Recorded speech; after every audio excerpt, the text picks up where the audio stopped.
What do you think about educating children through entertainment? Well, I think children should definitely be having a lot of fun when they're learning things. And I think many kinds of learning are fun for children, particularly sports learning, many kinds of music learning. And for those who find what's fun about math and science, they think that's fun when they're learning as well. But I think there's a difference between hard fun and soft fun. So a lot of our entertainment today is kind of soft fun where you're in a kind of a vehicle and you're taken around. So you're watching a movie fairly passively, or you're in an amusement park ride or something like that. Whereas you're watching baseball on television. Hard fun would be learning to hit the baseball or learning to play the musical instrument, actually doing the drawing and the painting and so forth. And so I think the balance between hard fun and soft fun has changed, and I don't think it's changed for the better. So I think one of the things that we need to do is to understand what Montessori was saying, which was that children are set up by nature to learn things by play.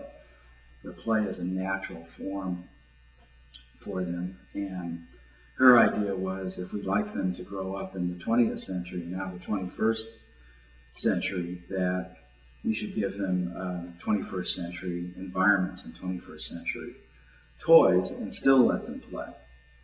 And so she didn't think that taking a university classroom, which is not clear it's that good for university students, and trying to put 6- and 7-year-olds into a setting like that is a very good idea. So I think that we have both a moral obligation and also a pleasure in helping young people learn, and we want them to learn some really difficult things, particularly a lot of the ideas in the last 400 years, and so we should put quite a bit of effort into showing the kids why. If you ask a mathematician what they're doing, they'll say, I'm playing. And if you ask a scientist what they're doing, they'll say, I'm playing. And I think most kids in school that take math and science could not imagine what that might mean. So we have to show them what that might mean, and then I think they can find the fun of it as well. In 1968, you designed a personal computer for children of all ages, the Dynabook, in the form of a very portable notebook with a flat screen, stylus, wireless network, and local storage. If you were to design a personal computer for children of all ages today, what would it be like? Oh, I think it would be pretty similar. I think the easy part of the Dynabook was thinking of what it would be like physically, because it was just came out of a visit I made to Seymour Papert, where I saw what he was doing for the first time, and I thought what he was doing was the best thing anybody had thought of to do with computers, which is to help children learn to think better and grow up into better thinking adults. And so on the plane back to Utah, I started thinking about what a children's computer might be, and I realized that it wouldn't be a desktop computer because children are mobile. And Moore's Law had been around for 3 years, and so we knew what was going to happen to silicon, so it was pretty clear you could get the silicon of a desktop computer down to this size. And I had seen that summer the first flat panel display at the University of Illinois, a little 1-inch gas plasma display, so I knew that was going to happen. And ARPA was doing both the ARPANET, which is now the Internet, and was also experimenting with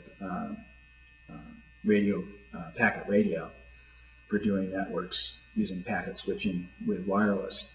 So the physical parts of it were just a matter of thinking about what would be a good thing for children.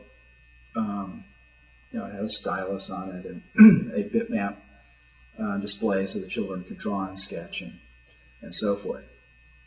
So the difficult thing was what should the nature of the environment be presented to the children. So what should the user interface be like? And the overlapping window interface we use today is one of our first inventions to try and think about what an interface would be like for children. The most difficult thing is to try and understand the kind of the deep ideas, that we know that children like to draw things and we can make the drawings into objects, and we knew from Logo that children could do a certain amount of programming in Logo. But what nobody knew, and it's still a bit of an open question today, is what's the most appropriate kind of computer mathematics to learn at each stage of development. How should this stuff be made available to children over the internet? What kind of support do they need? For instance, one of the things that we have added in since then is the idea of mentoring. Because we have the internet and because adults take a long time to learn this stuff, the children are eager to do things, and they very often don't have adult parents or teachers that can help them or want to help them. But there are children all over the world who are doing it, and the internet is there, and so it makes sense to have children volunteer to be mentors after they've done a project, and so they can help other children as they're coming along. So this is a thing that we added. But basically not a lot has changed, just because the deep ideas of math and science and music and art haven't changed. The substance of them has been around for hundreds of years, and the computers have been around for over 50 years now. And Pappert's ideas have been around for more than 35 years, and Piaget's ideas, Montessori's ideas are 100 years old, and so forth. So the situation doesn't need new ideas as far as the substance, but it needs a fair amount of ideas as far as the form of what kind of environment, what kind of learning curve, and so forth. And that's why we've experimented with thousands of children over the last 30 years, gradually, very slowly, compared to the technological innovations we've done, finding out what is the best stuff for the children, what stuff will children do because they like to do it, what things will children see their own face in. So, because we don't want this to be another thing imposed on children, another burden. We want them to see it as a kind of a toy, but it wants to be the kind of a toy that a musical instrument is.